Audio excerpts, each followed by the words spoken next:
नमस्कार विद्यार्थी मित्र हो, मी डॉक्टर धनंजय जालिंदर निंबाळकर, किसनवीर महाविद्यालय वाई या महाविद्यालयामध्ये मी गेले अनेक वर्ष मराठीचं अध्यापन करत आहे। आज आपल्या समोर मी लोकसाहित्य हा टॉपिक घेऊन आलेलो आहे। लोकसाहित्याची संकल्पना आणि स्वरूप या मुद्द्याच्या अनुषंगाने चर्चा करत असताना किंवा या मुद्द्याच्या अनुषंगाने आपण बोलत असताना सर्वप्रथम आपण लोकसाहित्य म्हणजे काय आणि त्या साहित्याची वैशिष्ट्ये कोणकोणते आहेत हे आपण सुरुवातीला बघू। यामध्ये लोकसाहित्य म्हणजे काय, कशाला म्हणायचं लोकसाहित्य, कोणत्या साहित्याला लोकसाहित्य असं म्हणायचं, तर अनेक विद्वानांनी, अनेक समीक्षकांनी, अनेक लोकसाहित्य विशारदकांनी आपापल्या पद्धतीने लोकसाहित्याची व्याख्या करण्याचा प्रयत्न केलेला आहे। परंतु सर्वमान्य अशी व्याख्या जी आहे ती व्याख्या अशी आहे की जे साहित्य एका पिढीपासून दुसऱ्या पिढीपर्यंत पाठांतराच्या जोरावर गद्य आणि पद्य या दोन्ही स्वरूपात जे समाजामध्ये चालीरीती रूढी परंपरेच्या अनुषंगाने आलेला आहे, अशा सर्व साहित्याला आपण लोकसाहित्य असं म्हटलेलं आहे। या लोकसाहित्याचा कर्ता जो आहे तो अनामिक असतो। या लोकसाहित्याचा कर्ता एक असा आपल्याला सांगता येत नाही, म्हणून ही समाज मानसाची ही निर्मिती असल्या कारणानं लोकमानस आणि लोकांच्या मनाचा वेध घेणारं असं जे साहित्य आहे त्याला आपण लोकसाहित्य असं म्हटले। तत्पूर्वी विद्यार्थी मित्र हो, आपण लोकसाहित्याची संकल्पना स्पष्ट करण्याच्या अनुषंगाने आपण लोकसाहित्याची या शब्दाची फोड आपण करूया। पाश्चात्य विशारदकांनी किंवा भारतीय विशारदकांनी लोकसाहित्य या शब्दाची फोड करत असताना लोक आणि साहित्य, लोक अधिक साहित्य म्हणजेच लोकसाहित्य, याला इंग्रजीमधून संकल्पना अशी केलेली आहे की फोकलोर, FOLKLORE, फोक जे आहे म्हणजे लोक या साहित्याला, लोक या शब्दाला त्यांनी फोक असा शब्दप्रयोग वापरलेला आहे। फोक हा शब्दप्रयोग जो आहे हा शब्दप्रयोग जर्मन मधील वोल्क या शब्दापासून इंग्रजांनी घेतलेला आहे। वोल्कचा अर्थ असा होतो जनसमुदाय, जनसमुदाय म्हणून या शब्दाचा अर्थ जर्मन भाषेमध्ये असा होतो। जनसमुदाय म्हणजे कशा प्रकारचा जनसमुदाय, एक विशिष्ट स्वरूपाचा जनसमुदाय, वैशिष्ट्यपूर्ण त्या समुदायाकडे बघितल्यानंतर एक वैशिष्ट्यपूर्णता आपल्याला जाणवते की जो समुदाय पारंपरिक दृष्टिकोनातून चालीरीती रूढी परंपरेच्या अनुषंगाने आपलं जीवन जगत आहे, की जो समुदाय निसर्गाच्या अत्यंत जवळ जाऊन आपलं जीवन व्यतीत करतो आहे, अशा समुदायाला आपण जनसमुदाय म्हणजे वैशिष्ट्यपूर्ण जनसमुदाय असं ओल्क या शब्दाचा अर्थ होतो। आणि नेमका तोच अर्थ आपण मराठीमध्ये घेतलेला आहे। लोक या शब्दाचा अर्थ जनसमुदायच होतो, पण अशा प्रकारचा जनसमुदाय की जो जनसमुदाय एक वैशिष्ट्यपूर्णता तो धारण करतो। म्हणजे आपण लोक हा शब्द प्रयोग व्यवहारामध्ये वापरत असताना अनेक पद्धतीने आपण शब्द वापरतो। त्यामध्ये लोकसत्ता आहे, लोकसत्ता आहे, लोकराज्य आहे, लोकसमुदाय आहे। आपण सहज म्हणतो ते लोक, बघा तिथे लोक कसे जमलेले आहेत, म्हणजे काय, लोकांचा समुदाय या अर्थाने आपण लोक हा शब्द प्रयोग वापरतो। परंतु लोकसाहित्यामध्ये लोक हा शब्द प्रयोग जो वापरलेला आहे तो म्हणजे विशिष्ट प्रकारचा लोक, अशा पद्धतीनं तो शब्द वापरलेला आहे। विशिष्ट प्रकारचा लोक म्हणजे काय की जो समुदाय आपलं वैशिष्ट्य धारण करतो, विशेष असं वैशिष्ट्य धारण करतो, की जो समुदाय निसर्गाच्या अत्यंत जवळ जाऊन आपलं आयुष्य जगतो आहे, की जो समुदाय आपल्या परंपरा, चाली रीती रूढी रिवाजाप्रमाणे आपलं आयुष्य व्यतीत करतो आहे, अशा सगळ्या समुदायांना लोक हा शब्दप्रयोग वापरलेला आहे। आता प्रश्न पडतो की या लोकसाहित्यामधला साहित्य जो शब्द आहे हा साहित्य शब्दप्रयोग खर तर फोक लिटरेचर अशा पद्धतीनं शब्द वापरला पाहिजे। लिटरेचर मीन्स साहित्य, परंतु इथे लिटरेचर हा शब्द प्रयोग न वापरता इथं लोर हा शब्दप्रयोग वापरलेला आहे. साहित्यासाठी लोर हा शब्दप्रयोग वापरलेला आहे. LORE. लोर म्हणजे काय? एक विशिष्ट प्रकारचा स्तर.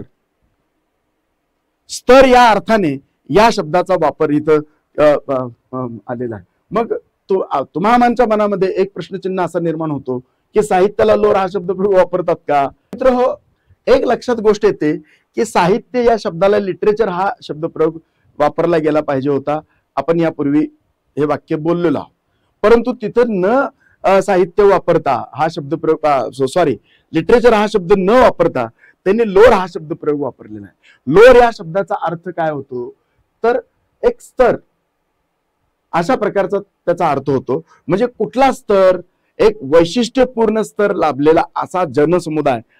साहित्य, मग ते साहित्य पद्य मिश्रित असेल, गद्य मिश्रित असेल, किंबहुना फाईन आर्ट्स मधून चित्रशिल्प, संगीत, नृत्य या सगळ्यांचा समावेश यामध्ये होत असल्या कारणानं एक वैशिष्ट्यपूर्ण शब्द त्यांनी इथं या साहित्याला वापरलेला आहे. लोकसाहित्य म्हणजे काय?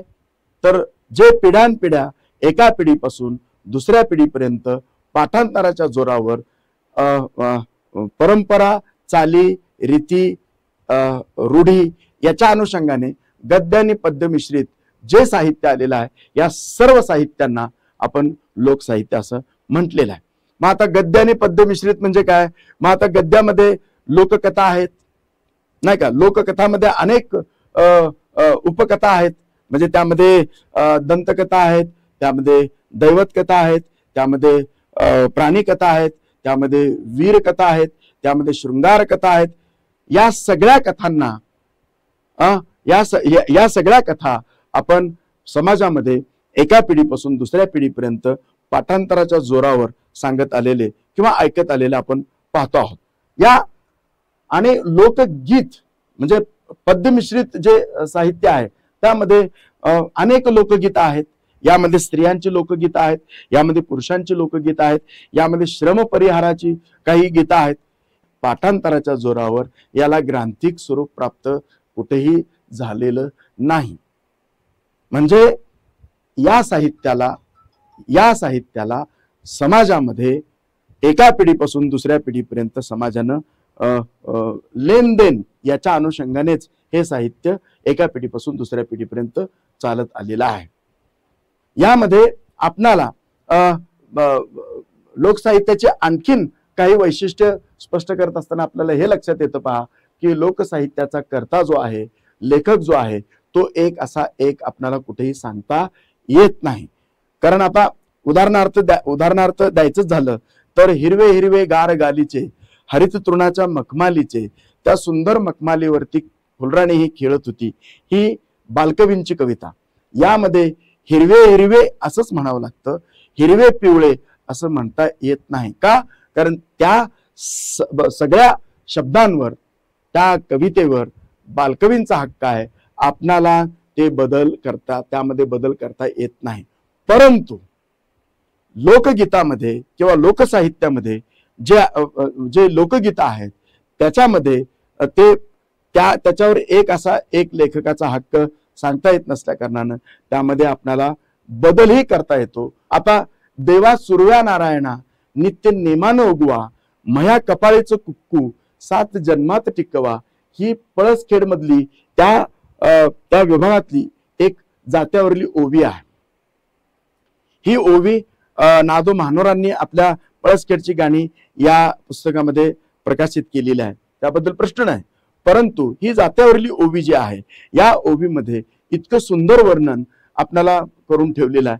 ती स्त्री अशी म्हणते की देवा सुरव्या नारायणा नित्य नेमानं उगवा, मया कपाळीचं कुक्कू 7 जन्मात टिकवा. आता कुक्कू हा शब्दप्रयोग आपण पश्चिम महाराष्ट्रामध्ये वापरत नाही, आपण कुंकू हा शब्दप्रयोग वापरतो. आणि तेच गीत जर आपल्याकडे इथं जर एखादी जात्यावर बसलेली स्त्री जर तेच गीत जर म्हणू लागली तर ती कुक्कू नाही म्हणणार, ती कुंकू म्हणणार. म्हणजे यामध्ये कुक्कूच्या ऐवजी कुंकू हा शब्दप्रयोग आला. जरी आलेला असला तरी त्याच्यावर आक्षेप कुणी घेऊ शकणार नाही. का? कारण हे जे गीत आहे हे गीत एका विशिष्ट लेखकाचं किंवा एका विशिष्ट कवीचं आपल्याला सांगता येत नाही. या गीतावर पूर्ण समाजाचा हक्क राहतो. म्हणून यामध्ये अनेकविध प्रकारे लोकगीतांमध्ये किंवा लोककथांमध्ये आपल्याला बदल हळूहळू पिढी दर पिढी अशा पद्धतीनं झालेलं दिसून येतं. दुसरं एक सगळ्यात महत्वाचं वैशिष्ट्य, सर्वात महत्वाचं वैशिष्ट्य म्हणजे लोकसाहित्य हे जनसामान्यांचं साहित्य असतं. आता या जनसामान्य असं म्हटलेलं आहे, म्हणजे सर्वसामान्यपणे जी माणसं आपलं वैशिष्ट्य धारण करून, सामाजिक वैशिष्ट्य धारण करून विशिष्ट पद्धतीनं आपलं जीवन जगतात, म्हणजे संस्कृतीच्या अनुषंगाने, परंपरेच्या अनुषंगाने, चाली रीती रूढी परंपरेच्या अनुषंगाने जी माणसं प्राधान्य देतात परंपरेला, त्या माणसांचं लोकमानस, त्या माणसांचं मन यामध्ये पडलेलं तुम्हाला आम्हाला दिसून येतं. पहा. ओके, धन्यवाद.